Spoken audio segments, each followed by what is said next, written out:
A-Day holders, this is not a drill. Cardano is pulling together $30 million for a DeFi rescue mission. It's being billed as a bold plan to save Cardano's struggling DeFi ecosystem, a 30-minute wager to jumpstart growth. Will this massive bet actually pay off, or is it a Hail Mary pass? Today, I'm breaking down what's happening, why it matters, and what could be coming next. So, imagine your blockchain hit the panic button. That's basically where Cardano is right now. The Cardano community and its key organizations have proposed spending 70 million ADA, around $30 million from the treasury, on a coordinated effort to pump life into Cardano DeFi. They're not just throwing cash randomly. They have a plan for 5 critical integrations, essentially the missing pieces that other major blockchains already have. Specifically, this 30 million fund would go toward bringing in Tier 1 stablecoins, think USDC, TST, the big fiat-backed coins Cardano lacks, institutional-grade custody and wallets so that big players and exchanges can hold ADA securely and easily, advanced on-chain analytics and monitoring for real-time data and security oversight, cross-chain bridges to connect Cardano with other networks for liquidity flow, and globally recognized pricing oracles, reliable data feeds like what Chainlink provides. In other words, Cardano wants all the basic plumbing of a modern DeFi ecosystem that, frankly, it's been missing. This proposal was officially submitted on November 27, 2025, asking the community to approve this critical integrations budget for 2026. And get this, it's not just coming from one company or a lone developer. For the first time, all the big entities in Cardano joined forces on this. Input, Output Global, that's Charles Hoskinson's development company, Emergo, the Cardano Foundation, a newer org called Intersect, and even the team behind Cardano's upcoming Midnight sidechain. Charles himself called them the Cardano Pentad, which honestly sounds like a superhero team-up. It is kind of like the Avengers assembling to save Cardano DeFi. This unusual level of unity from groups that sometimes have their own agendas shows how urgent they all think this is. Alright, so why does Cardano need a rescue mission for DeFi in the first place? Let's put it bluntly, Cardano's DeFi is lagging way behind. As of today, early December 2025, the entire Cardano network has only about $248 million in total value locked across its DeFi protocols, with roughly $40 million in stablecoins circulating on Cardano. That might sound like a lot until you compare it to the competition. Ethereum, for example, has over $170 billion with a B worth of stablecoins running on its network. Even other chains like Solana, BSC, etc. have way more liquidity and DeFi action than Cardano. Cardano's DeFi base is paper-thin in comparison, a few DEX, some lending here and there, an algorithmic stablecoin or two, but nothing at scale. This lack of liquidity and infrastructure has been a vicious cycle. Without big stablecoin reserves, good bridges, and institutional tools, Cardano struggles to attract users and developers. The network effects just aren't there. And because there isn't much DeFi activity, many outside projects or partners don't see a point in integrating with Cardano. It's a chicken and egg problem. Low liquidity, few integrations, stays low liquidity. The result? Cardano, despite its huge market cap and following, has remained an underdog in DeFi. Many ADA holders simply don't bother with DeFi on Cardano at all. They just hold or stake. More on that in a second. To make matters more pressing, we recently had a mini crisis on the network. Just a couple weeks ago, Cardano experienced a brief chain split, basically a glitch where the blockchain forked into two for a short time.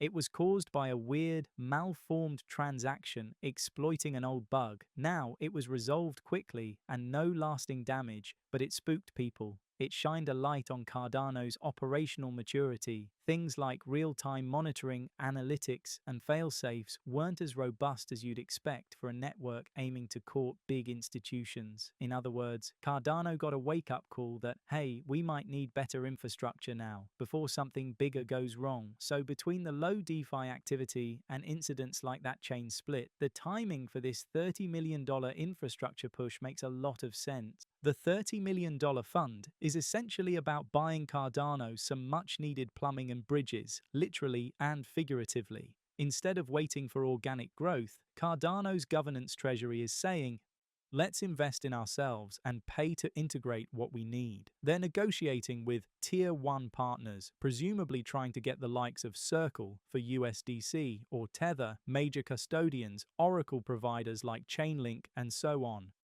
Rather than one-off deals behind closed doors, this fund would create a formal pipeline with clear milestones, contracts, audits, and community oversight so that these integrations actually happen on a timeline. One Cardano director, Tim Harrison, said, "This is the kind of unity and focus that will accelerate growth across DeFi." In plain English, get everyone rowing in the same direction to finally turn Cardano's theoretical potential into real DeFi usage. Now here's the kicker. This plan isn't just an idea, it's already in motion. The proposal is up for a governance vote as we speak, and it's looking promising. As of the start of December, 53% of the votes cast are in favor of the 70 million ADA budget, versus only a few percent opposed. Most others are abstaining. Voting stays open until December 30th, 2025, but with majority support and even Charles Hoskinson and the big firms backing it, odds are it'll pass. This means come early 2026, Cardano could have a $30 million war chest ready to deploy on these integrations. This might shock you, but I'm not a financial advisor and nothing in this video is financial advice. Cryptocurrencies are highly volatile and you could lose all the money you invest. Always do your own research and consult a qualified professional. Your investments are entirely your responsibility, and you should know that nothing is ever guaranteed when it comes to investing. Neither I, this channel, nor YouTube are liable for any losses. This video is for entertainment and educational purposes only. So far, this all sounds like a feel-good story. Cardano sees a problem, Cardano throws money at problem solved, right? Not so fast. Here's the twist. Charles Hoskinson himself, Cardano's founder, has voiced skepticism that simply adding stablecoins or liquidity will fix Cardano's DeFi woes. In fact, just about a month ago, Charles responded to critics of Cardano's DeFi and he basically said, look, adding USDT or USDC isn't a magic wand. His direct quote was, "No one's ever explained how the existence of one of these larger stablecoins is magically going to make Cardano's entire DeFi problem go away, make the price go up, massively improve our user numbers and TVL and all these other things." Pretty blunt, right? Hoskinson's point is that liquidity alone isn't a silver bullet.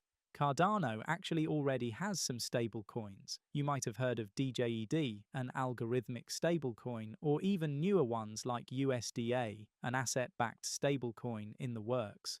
Those exist, but Cardano DeFi still hasn't taken off. So Charles is basically cautioning, don't expect Tether or Circle to save the day overnight just by showing up. According to him, the bigger issue is human behavior and coordination. Cardano isn't lacking technology, it's lacking active participation. He noted that Cardano has roughly 1.3 million people participating in staking or governance, collectively holding over $15 billion worth of ADA. That's huge. But almost none of those folks are using Cardano's DeFi dApps. Charles literally said, there's a lot of people in the ecosystem, many holding ADA for years, but not a lot of those people have crossed the chasm to use DeFi in Cardano. Most ADA holders remain passive. They stake their ADA, vote occasionally, but they aren't lending it on Aave or trading on Cardano DEXs. I'll be honest, I resemble that remark a bit. I've been happily staking my ADA for ages, DEFI on Cardano, not so much yet. By the way, if you are holding ADA and not sure what to do with it, staking is one easy way to earn passive rewards without any extra risk. I actually run a community Cardano stake pool called Cheek, ticker CHEEK. Staking with Cheek supports this channel and lets you earn ADA rewards while you hold. It's a great way to back Cardano's network and our content at the same time, so do check it out if you're looking to stake. Back to Charles's perspective. He argues Cardano's DeFi growth has been stalled by a chicken and egg loop because most ADA holders are sitting on the sidelines, the on-chain activity, TVL, volume, etc. looks low. That low activity in turn deters outside integrations and partnerships, since big players see an ecosystem with no volume and think, why bother? And that lack of integrations then further limits what users can do, reinforcing the cycle. In Charles's view, it's not primarily a tech issue. It's not that Cardano's throughput or programmability is failing. It's a social and governance issue. He said the real challenges are coordination and accountability within the ecosystem. Basically, getting the disparate community and teams to work together and holding people responsible for delivering results has been the hard part. Ouch, that's a bit of a self-own, but also an honest take.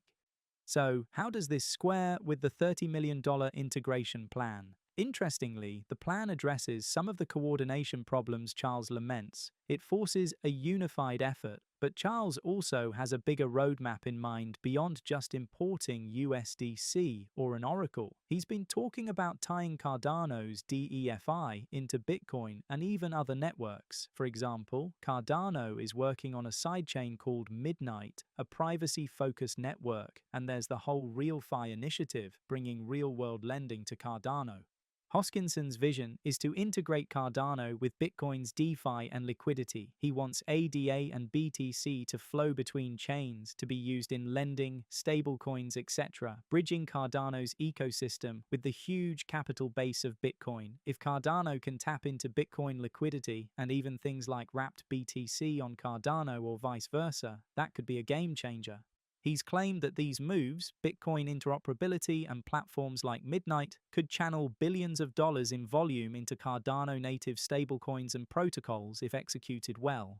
In short, Charles is playing a longer game. Yes, Cardano needs stablecoins and all that, but no, just having them isn't enough. You need the community to actually use them, and you need to connect Cardano to the wider crypto liquidity out there.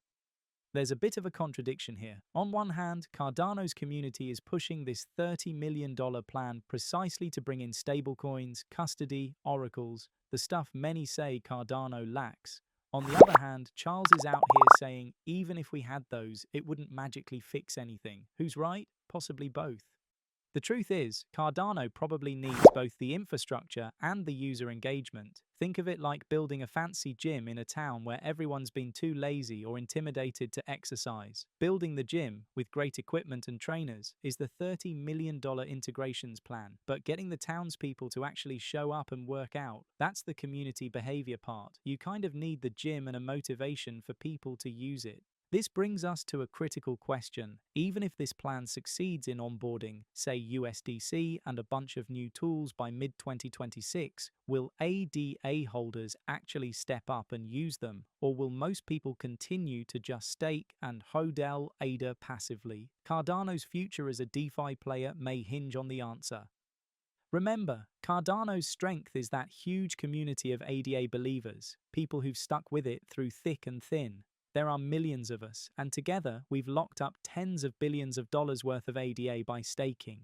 The irony is, that very strength, lots of loyal holders, has a flip side. If those holders stay passive, the DeFi apps remain ghost towns.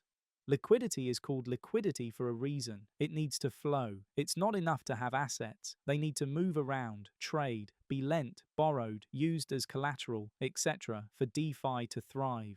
The $30 million fund, if approved, will create the on-ramps and connections, but it won't automatically create demand. Cardano could list USDC, integrate a top oracle, and bridge to Ethereum. All great, but if ADA holders don't move some funds into providing liquidity on a DEX, or if outside traders don't come arbitrage and use those stablecoins on Cardano, the TVL won't grow by itself. As one analysis noted, even with this coordinated framework, it will only shift outcomes if it ultimately mobilizes passive ADA holders into active liquidity and attracts issuers with market makers willing to support real volume. In plain language, people have to actually show up and use this stuff. And some big players, like stablecoin issuers and market makers, need to actively participate as well. Otherwise, Cardano could end up with fancy new bridges and no traffic on them. So, can this plan galvanize the community? There's reason to be cautiously optimistic. If nothing else, the fact that Cardano's governance is taking decisive action might inspire confidence. ADA holders have skin in the game now. It's their treasury funds being spent. That could encourage more folks to try out the new DeFi services once they're live. And if a major stablecoin like USDC comes to Cardano, that's a familiar asset many might trust to use for yield farming or trading. We might see new yield incentives too. Perhaps Cardano DeFi protocols will offer juicy rewards to early liquidity providers once these integrations happen to kickstart usage. A lot of ADA that's sitting idle could start to trickle into DeFi if the incentives are right. On the flip side, habits are hard to break. Cardano has been around for years with a very slow and steady approach, and many ADA investors are not the degenerate yield farmer types. They might simply continue to stake and watch from the sidelines, especially if DeFi on Cardano doesn't immediately offer competitive returns compared to, say, just holding ADA or compared to DeFi on other chains. There's also competition. Ethereum, Solana, and others aren't standing still. They continue to innovate and attract the big money in DeFi. Even if Cardano builds it, there's no guarantee the liquidity will come unless Cardano can offer something unique or at least very user-friendly. Charles Hoskinson's bet with things like Midnight and RealFi is that Cardano can leapfrog by tapping into new markets like real-world lending in developing countries or Bitcoin liquidity that isn't on Ethereum. If Cardano carves out a niche, for instance, being the go-to network for Bitcoin collateralized loans or for compliant real-world asset tokenization in a privacy-preserving way via Midnight, that could draw volume that isn't just poached from Ethereum, but genuinely new. That's a big if, but it's part of the plan. All eyes are on 2026 as the proving ground for this grand plan. I'd call it Cardano's make or break year for DeFi. By this time next year, we'll know if this $30 million integration initiative is bearing fruit. Here's what success could look like based on some projections and comparisons. First, Cardano's stablecoin supply should shoot up. Right now, it's about $40 million. If even one major fiat-backed stablecoin, like USDC or Tether, launches on Cardano with proper liquidity backing it, that number could expand into the hundreds of millions. That sounds ambitious, but it's actually in line with what early stages on other Layer 1 chains saw once they got their first big stablecoin and a DEX going. Going from $40 million to say $200 million in stablecoins on Cardano would be a huge win. It means people are bringing dollars onto Cardano to use in DeFi. Second, we'd expect Cardano's TVL, total value locked, to perhaps double or more. Analysts have suggested that if Cardano secures credible custody solutions and analytics, basically giving institutional and big players confidence, its 248 million DeFi TVL could climb to around 500 million or higher. $500 million in TVL would be a record for Cardano. And at that level, the ecosystem might reach a critical mass where lending markets, liquidity pools, and new dApps start compounding on each other rather than stalling out. It's like getting enough people in that new gym that it becomes the hangout spot and more folks keep joining.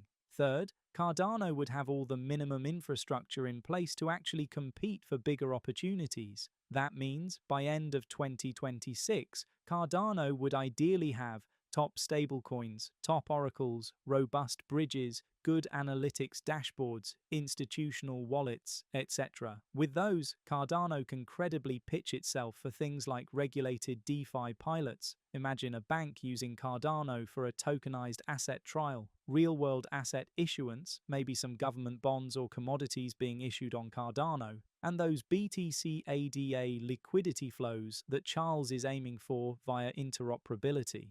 Basically, if 2025 was about getting Cardano's tech pieces in place, 2026 is about testing Cardano's economic gameplay. Can it handle real volume? Will enterprises dip their toes? Will Bitcoin folks bring liquidity over? It's a big test. On the flip side, what does failure look like? If mid to late 2026 rolls around and Cardano still has, say, $300 million or less in TVL, no major stablecoin usage, and these integrations haven't moved the needle, that would be a bad sign. It would imply that either the execution fell through, maybe partnerships didn't deliver, or that the community just didn't embrace the new tools, or that Cardano's approach to DeFi remains fundamentally too slow to attract the fast-moving crypto crowd. In that scenario, I'd expect a lot of tough questions, like does Cardano need to spend even more or change strategy entirely? But let's hope we don't get there. As an ADA holder myself, I'm rooting for success. I want to see Cardano finally silence the ghost chain critics by fostering a vibrant DeFi scene. One encouraging thought: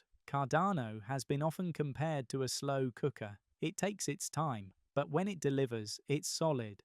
The network has done things right in terms of security and research. We haven't seen major hacks or catastrophic failures in Cardano's DeFi, knock on wood. The foundation being poured now, governance reforms, on-chain voting, Voltaire-era stuff, and this integrations budget could set the stage for a very robust ecosystem. It's like prepping for a massive stress test.